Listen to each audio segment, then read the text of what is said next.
नमस्ते। Last lecture में हमने अपना बहुत बड़ा सा पॉइंट कंप्लीट कर दिया था। अब इस चैप्टर का हमारा सिर्फ छोटे छोटे 2 पॉइंट ही बाकी है, जिसमें से आज हम दोनों पॉइंट्स कंप्लीट कर देंगे। तो पहला पॉइंट कौन सा है आज के लेक्चर का? तो क्या formation of cloud and water cycle, कि क्लाउड कैसे बनते हैं और वाटर साइकिल क्या होती है उसके बारे में देखना है। ठीक है, चलो। Water present on Earth in oceans, seas, rivers, lakes and other water bodies evaporates due to heat of the sun and moves to the atmosphere। क्या तो कि जिस जिस जगह पे पानी जमा हुआ होता है, फिर चाहे नदियों में हो, ओशंस में हो, रिवर्स में हो, लेक्स में हो, अथवा तो कोई भी अदर वाटर बॉडीज, तो वहाँ पे जो पानी जमा हुआ होता है वो एवोपरेट हो जाता है। किसकी वजह से? तो कि जो सूरज की जो गर्मी होती है ना, हीट होती है ना, उसकी वजह से पानी एवोपरेट होके कहाँ पे चला जाता है? तो कि एटमॉस्फेयर में, यानी कि एटमॉस्फेयर में एवोपरेट हो जाता है। Also, water in the form of vapor goes to the atmosphere through transpiration। और ट्रांसपिरेशन प्रोसेस में वाटर वेपर के गैस में भी एटमॉस्फेयर में क्या हो जाता है? तो क्या मिक्स हो जाता है। तो ये है हमारे साइकिल का फर्स्ट पॉइंट, कि जो पानी जमा हुआ होता है वो सन की हीट की वजह से क्या हो जाता है? एवोपरेट होके एटमॉस्फेयर में चला जाता है। तो ये हमारा पॉइंट है पहला, कि क्या जाना? तो क्या एटमॉस्फेयर में जाना। उसके बाद सेकेंड को आएगा, it gets cooler when you go higher up from the surface of the earth. जैसे जैसे वो ऊपर तक जाएगा तो वो क्या होने लगेगा? तो कि कूल, यानी कि ठंडा होने लगेगा, कोल्ड होने लगेगा। The air moving up gets cold cooler and cooler. जितना वो गैस ऊपर से ऊपर तक चला जाएगा तो वो ज़्यादा कूल यानी कि ठंडा होते जाएगा। While moving at sufficient height, air becomes so cool that the water vapor present in it condensed into tiny water droplets on dust particles। यानी कि हमें पता है कि ज़्यादा कूलिंग हो जाए तो वो धीमे धीमे क्या होने लगता है? तो कि कंडेंस होने लगता है। किसके ऊपर जाके वो ड्रॉपलेट्स कंडेंस हो जाएंगे? तो कि जो डस्ट पार्टिकल्स होते हैं वो कंडेंस हो जाते हैं। This water droplets remain floating in the air and appear as cloud. और यही जो वाटर ड्रॉपलेट्स के अंदर जो डस्ट होता है और जो कंडेंस होके आइस की तरह बन जाते हैं, थोड़ा बहुत, पूरा आइस नहीं लेकिन थोड़ा बहुत कंडेंस होके थोड़ा फ्रीज हो जाता है, तो वही हमें दिखने में क्लाउड की तरह दिखते हैं। देखो, ये है हमारा सेकेंड पॉइंट। पहले वाटर कंडेंस होके एवोपरेट होके एटमॉस्फेयर में गए, एटमॉस्फेयर ऊपर जाकर कोल्ड हो गया और उसके अंदर जो कोल्ड हो गए, कंडेंस हो गया और उसके अंदर थोड़ा बहुत डस्ट भी है, इसलिए वो अच्छे से दिखाई दे के हमें क्लाउड की तरह दिखाई देता है।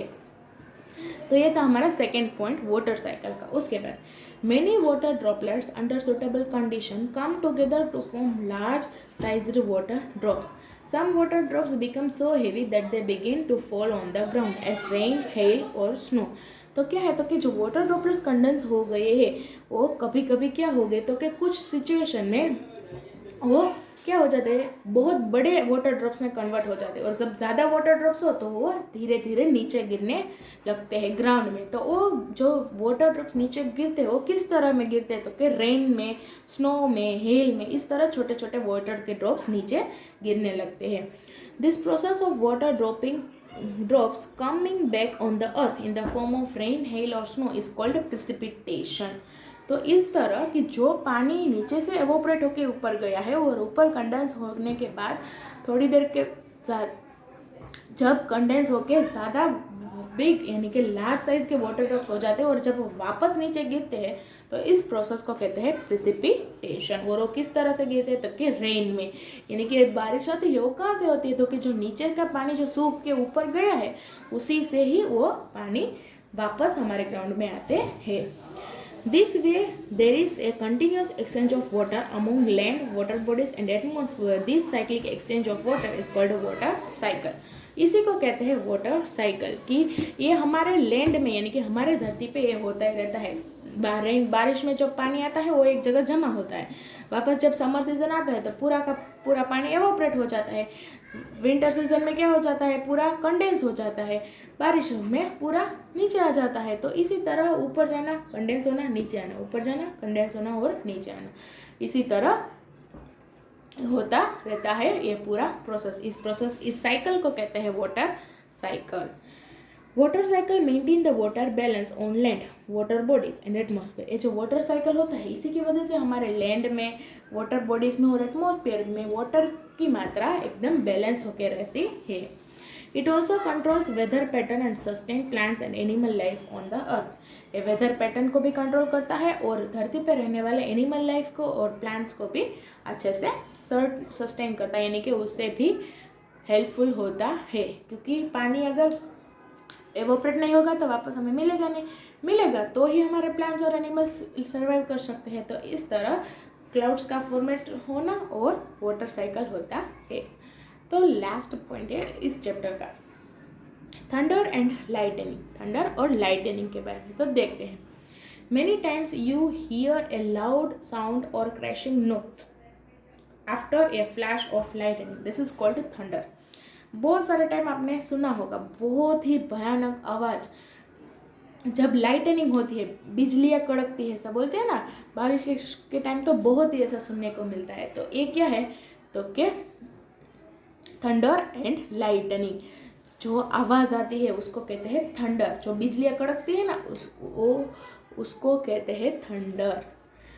Thunder and lightning occurs during heavy rainfall. ये कब होता है, जब ज़्यादा रेनफॉल हो रहा है ना, तभी ये ऐसी बिजलियाँ हमें देखने को मिलती है।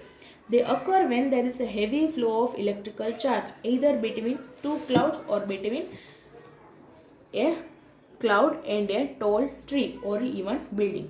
ऐसा कब होता है, जब ज़्यादा रेनफॉल हो। और ये किसकी वजह से होता है कि कोई दो क्लाउड के बीच में, अथवा तो क्लाउड और बड़ी सी ट्री के बीच में, अथवा तो दो बिल्डिंग्स के बीच में जब ज़्यादा इलेक्ट्रिकल चार्ज हो जाता है तब, और बारिश होती है तब, इन सभी की वजह से क्या होने लगती है, तो कि बिजलियाँ कड़कने लगती है। बिल्कुल इस तरह सभी ने देखी होगी। तो इसे ही कहते हैं थंडर एंड लाइटनिंग। उसके बाद both thunder and lightning occur simultaneously, तो कि थंडर और लाइटनिंग दोनों एक ही साथ होती है। कैसे, तो कि जब ऐसा हमें दिखने को मिलता है तभी लाइटनिंग भी होती है और आवाज़ भी तभी आती है। यानी कि जब लाइटनिंग होती है तभी थंडर, यानी कि उसका आवाज़ भी हमें एक ही साथ सुनने को और देखने को मिलता है, साइमल्टेनियसली, यानी कि साथ में। You can see lightning first and here the sound of thunder. आप पहले इस तरह के लाइटनिंग को देखोगे और साउंड को भी सुन सकते हो। Later because the speed of the light is more than the speed of the sound. पहले क्या दिखाई देता है, लाइटनिंग, उसके बाद थोड़ी उस एक ही सेकंड के बाद आपको थंडर का साउंड सुनाई देता है, क्योंकि जो लाइट की स्पीड होती है वो साउंड की स्पीड से थोड़ा ज़्यादा होती है, इसीलिए पहले लाइटनिंग दिखाई देती है, उसके बाद जैसे कि हमें तो उस टाइमिंग का फ़र्क नहीं पता चलेगा, लेकिन एग्जैक्टली क्या होता है, पहले लाइटनिंग होती है, उसी के बाद ही थोड़ा आवाज़ हमें सुनाई देता है, क्योंकि साउंड की स्पीड होती है वो कम होती है, लाइट की ज़्यादा होती है। Thunder and lightning can cause severe loss of life property. जो ये बिजलियाँ होती है, बिजलियाँ गिरती भी है, तो इसकी वजह से क्या होता है, तो कि लाइफ में और हमारी जो प्रॉपर्टी है उसमें बहुत सारा नुकसान हो जाता है। During thunder and lightning, you should not stand under a tree or a building, use an umbrella or touch or hold any metallic object. जब कभी भी थंडर और लाइटनिंग होता है तो आपको ये सब भी काम नहीं करने होते हैं। आपको कोई ट्री के नीचे अथवा तो कोई बड़ी building, should not stand under a tree और ए बिल्डिंग, कोई भी बिल्डिंग के नीचे अथवा तो ट्री के नीचे नहीं रहना चाहिए। अम्ब्रेला को यूज़ नहीं करना, use an umbrella or touch or hold any metallic object. It is safer to remain inside a car or a house. कहाँ पे आप सेफ रह सकते हो, को आप कार के अंदर अथवा तो घर के अंदर सेफ रह सकते हो। कोई भी बिल्डिंग के बाजू में अथवा तो ट्री के नीचे इस तरह जगह पे आपको रहना नहीं चाहिए। अम्ब्रेला ऐसा कुछ भी आपको यूज़ करके वहाँ पे रहना चाहिए नहीं। किसी भी जगह को टच करना नहीं चाहिए, क्योंकि बिजलियाँ कभी भी गिर सकती है। आप घर पे रहो अथवा तो कहीं पे जा रहे हो तो अपनी गाड़ी के अंदर, कार के अंदर ही रहो, कहीं पे बाहर निकलने की ज़रूरत नहीं है। तो इस तरह आप थंडर और लाइटनिंग के बच सकते हैं। तो आज का आपका चैप्टर यहीं पे ख़त्म होता है। आपका होमवर्क क्या है, तो कि ये जो डेफिनेशन है जो कि हमें ऑलरेडी आधी तो हमें आती है, सिर्फ 2-3 ही हमें एक्स्ट्रा स्टडी करनी है, क्योंकि लास्ट लेक्चर में जब हमने पढ़ाया था तो मैंने बोला था कि छोटी छोटी सभी डेफिनेशन आपको रीड करनी है। तो ये सभी आपका आज का होमवर्क है कि ये पूरी डेफिनेशन आपको लर्न करनी है। ठीक है, चलो नमस्ते।